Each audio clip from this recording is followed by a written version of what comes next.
Okay, this is to cover uh, materials needed for the environment rating scale. So this is for the SACERS U assessment. And what we're going to do is actually go through the SACERS booklet. And I'll do this very informally, and we'll just go through the different items listed on the SACERS and talk about the needed materials as we go. So some we'll skip over because they won't have anything to do with materials, but kind of do this as we go along. Let's see. Furnishings, this is the first one where materials come up. So it's furnishings for routine care, which is item 5 in your book, page 12. And it just says sufficient number of routine care furnishings. And when they're talking about routine care, they're talking about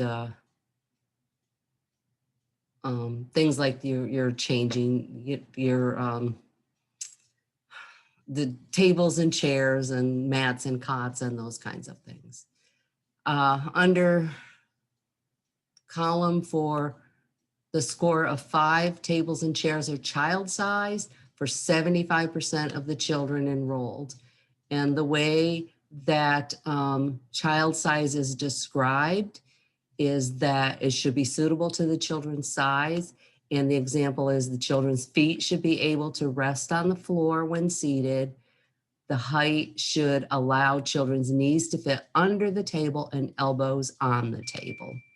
So that's how they describe child size for your age group. And just remember that number, at least 75%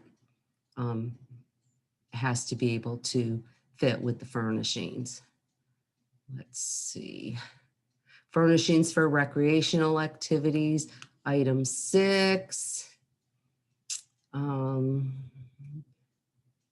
Same kind of things we're looking for. They're actually looking for things like your basic materials, tables and chairs, easels or art table, and open shelves for storage. So just making sure that there's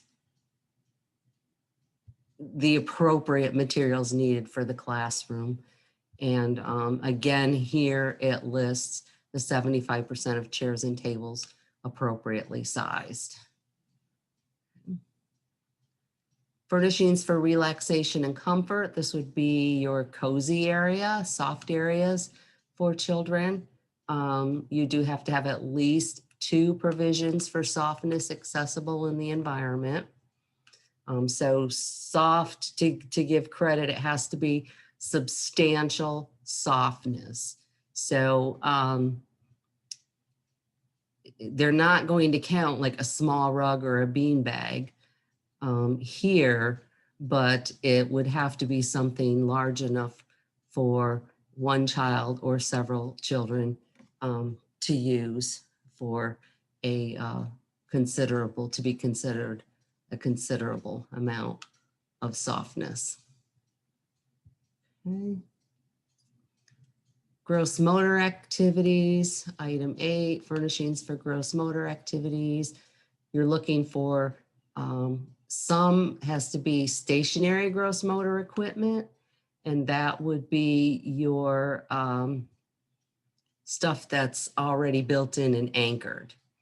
And then it says some portable equipment here. So there has to be some things that are portable. So portable equipment means portability is part of the play potential for children. So that would be like your trikes, your balls, jump ropes, hula hoops, things that are listed here, things that they can move around. They're talking about a variety of stationary gross motor, and it should, let's see, stimulate many skills. And the way they describe that here, under here, variety and stimulates many skills. And this can be both your stationary and portable equipment, at least 5 different skills. That's the number you should reach for. And when you're thinking of skills, think of those verbs, things that children are able to do. So climbing, jumping, pedaling, throwing, catching, things like that. So when you're looking at your equipment, keep in mind what skills are being encouraged by those equipment and be sure that there's at least 5 different skills. One thing to remember is that when it comes to a slide, you can't count sliding as a skill because it doesn't take skill to slide. But if they're climbing or catching or pedaling or steering, if you have a monkey bars hanging by your monkey bars, or swinging, pedaling your feet, swinging your feet back and forth. Okay. I think that's it there. I'm just kind of going through, some of these won't apply for materials. I'm going back a little bit here because the other thing, we just want to make sure you have things that are kind of listed in the classroom as well that could count for materials. So like, the one thing you want to make sure that's posted are children's allergy and medication schedules. Be sure that those are posted here. Emergency information, not for each child. You want it accessible, but not posted. But you do want written safety and emergency procedures and things like who to call if there is an emergency. That should be posted.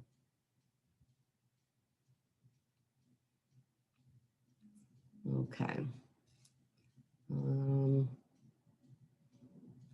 Here for meals and snacks, menus for meals and snacks should be posted for the parents. So it does have to be posted. Okay. Personal hygiene, make sure in your classroom you have tissues, paper towels, and you do want, I think that's listed here somewhere, you do want,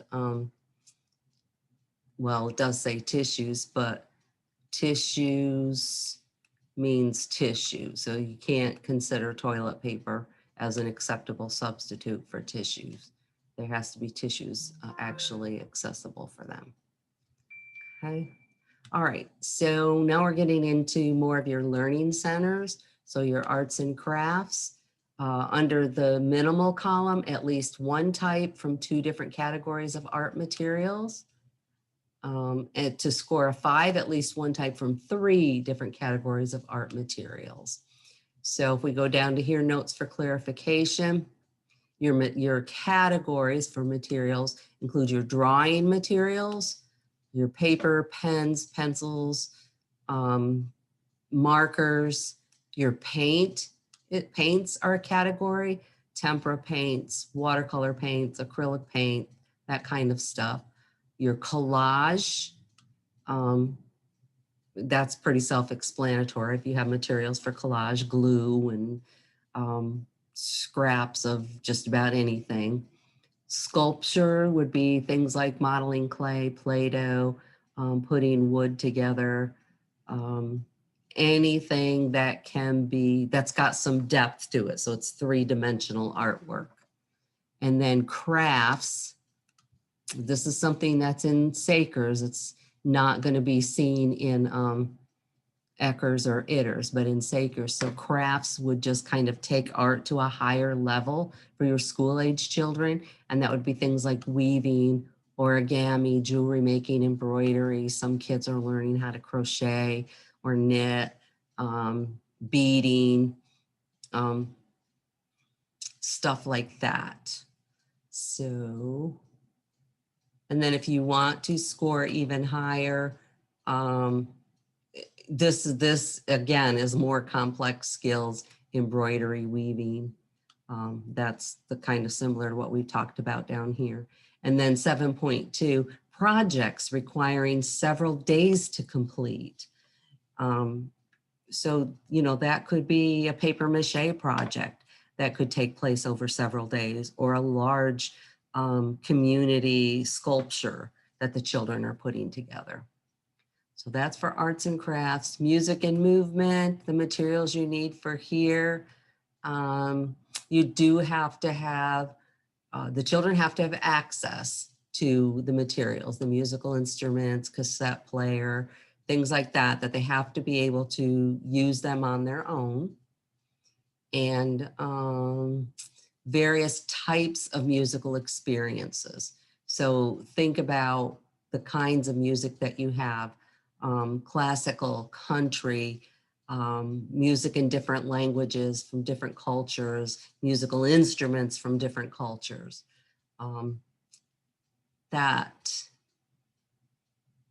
And let's see, yeah, all of that is down here. So various types is talking about recorded music, dance props, musical instruments. There are so many ways that you can go with your music center. So having those dance props, don't think just of the typical streamers and that kind of stuff, but pom-poms. You might be able to find an old pair of tap shoes at your local Goodwill, or putting music, sheet music in your music center, or blank music paper that they can create their own music. Putting music posters of musicals or musical movies up in the classroom. You can be really creative with your music area. Okay, blocks and construction area. There's a little bit of difference here between SACERS and your ECHRS and ITERS rooms. ECHRS and ITERS does not allow things like your interlocking construction blocks in the block area, because your Duplos and Legos and stuff like that are considered manipulatives, but you can have it here for SACERS. You are allowed to include that in your block area, but also be sure that you also have your traditional blocks, your wooden unit blocks, interlocking construction materials. And then it's also talking about functional carpentry, tools and supplies. Those can be in your block area as well. And then having accessories of various types to use, which would be your toy people, animals, vehicles. And you can have different themes with that as well. And there has to be enough blocks. Here it says some blocks. And then here it says enough blocks to build sizable structures, either independently or cooperatively. Okay.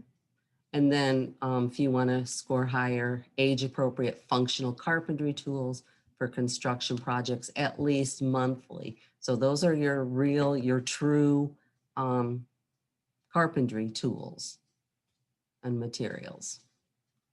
Dramatic play and theater, again for SACERS, this is taking dramatic play to a higher level. So you do want to consider not just your typical household items, your dishes and your stove and refrigerator and your dress up clothes, but taking it to a higher level so they can actually do a performance if they want to. So it can be, you know, actual theatrical productions here. And having that variety for both boys and girls is important for that. And then having opportunities and materials for developing actual dramatic productions for them so they can write their own musical or create their own costumes. Just good things to remember for that. Your language and reading activities. Again, we're looking at some materials versus many materials. And let's see. They're not as specific with SACERS as they are with the ITERs and the ECHRs, but just remember variety when it comes to language materials. And then some of the materials include print materials, dictionaries, encyclopedias, books, audio materials, story tapes, games, picture lotto, those older type games, and they're listed up here as well. Okay. All right, your math center, math and reasoning activities, kind of the same thing. You want different materials for them. For kindergarten, having puzzles, number games, dominoes. They're naming some other games here. And then the higher ages, then probably the more difficult the games are. So one of the things that you've noticed is they're really not as specific with SACERS as they are with ITERs and ECHRs. And that's because of their in-school time is considered where the bulk of their day is spent. So the bulk of their day is not really spent in your wraparound before and after school care. So they're really not as specific. It's just making sure that you have plenty of what they need. Okay. Your variety here. Oh, and the one thing they also like is to see your math games and activities coded for difficulty. And that's really easy to do. Some of them are already going to be self-coded because they usually say what age. If it's on the box, it'll say what age. But sometimes if you take materials out of the box, there's no age. So you could have a little code posted on the shelf that says, you know, like, you know, green, yellow, red, like green is easy. Yellow is more difficult, and then red is for your older kids and even more difficult. Science and nature activities. Again, some versus variety of. So puzzles, activities with magnets. They're talking equipment here. And equipment be things like your aquarium, a terrarium, different tools, magnifying glasses, magnets. Things to remember with that equipment is there has to be materials to use with them. Just having magnets in a box or a bucket somewhere and nothing to do with them is not going to be helpful. So have those other materials included, natural objects that they can look at, leaves, shells, living things, plants, pets, fish, and things that are realistic and science related are good to have. And make sure you do have a good variety. And it even mentions here, specific number is not assigned because variety depends on the size of the group and the way they use the material. So you kind of have to get to know your kids a little bit. Okay. Cultural awareness. This is really just making sure that around the classroom you have enough things and items posted and available that where your things are multicultural, that you're taking in consider diversity, ethnicity, linguistic, gender roles, And there's a lot of ideas here for you. Books in different languages, dolls of different skin tones, um, tapes and music in different cultures. Just a lot of diversity. Anywhere you can add diversity is good to do. Another way you can add it, like in your dramatic play center, is with the kind of dishes you provide, or menus from different restaurants, different food ethnicities. And then when they're talking about diversity in the classroom, you want to score a 3. It says at least 3 visible examples of diversity. To score a 5, 4 visible examples of diversity. It's not to say you can't have more, or you shouldn't have more, but just wherever you feel that you can add it, it is going to be great for the kids. Okay, so I think that's pretty much it for SACERS when it comes to materials, but I'm also going to be adding some checklists for you to do and other resources.